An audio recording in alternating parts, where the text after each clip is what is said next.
আজকে খিচুড়ির জন্য এখানে 1 কাপ ডাল নিয়েছি। এটা শুকনো খোলায় ভেজে তৈরি করব। 1 কাপ ডালে আমি হাফ কাপ চাল দিই, গোবিন্দভোগ চাল। সাদা তেলের মধ্যে দিয়ে আলু, ফুলকপি, গাজর ভালো করে ভেজে দিয়ে ডালটা দিয়ে খিচুড়িটা বসিয়ে দিয়েছি জল দিয়ে।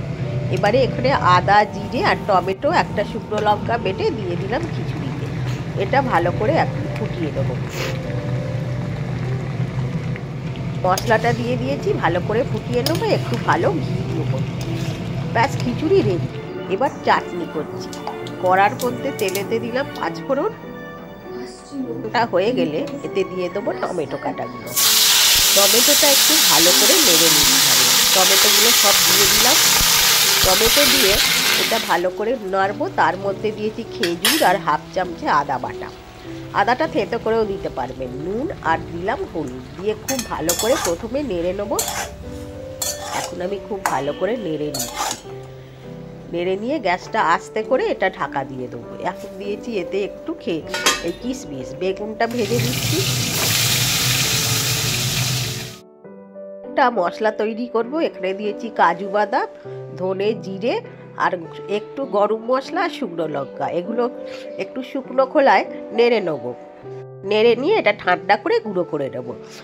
বন্ধুরা, আপনাদের যদি আমার এই রেসিপিগুলি পছন্দ হয় তাহলে অবশ্যই আমার চ্যানেলটিকে ইউটিউব থেকে দেখলে সাবস্ক্রাইব করে দেবেন, আর ফেসবুক থেকে দেখলে পেজটিকে ফলো করে দেবেন। একটা লাইক আর কমেন্ট করে দেবেন, আর বেল আইকনটা প্রেস করে রাখলে আমার আপলোড করা সমস্ত ভিডিওর নোটিফিকেশান আপনারা আগেই পেয়ে যাবেন।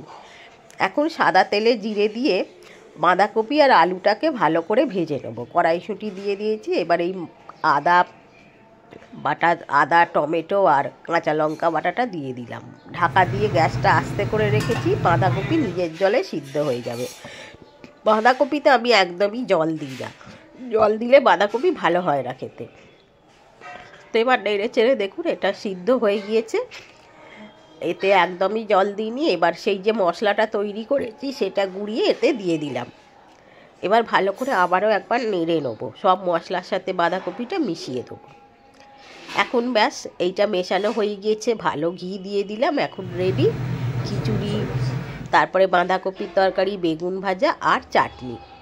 বন্ধুরা, আপনারা সকলে ভালো থাকবেন, সুস্থ থাকবেন। আমার এই রেসিপিগুলি পছন্দ হলে অবশ্যই কমেন্ট করে জানাবেন। আর আজকের মতো বিদায়। আবার দেখা হবে পরের কোনো এপিসোডে। সকলকে অনেক ধন্যবাদ।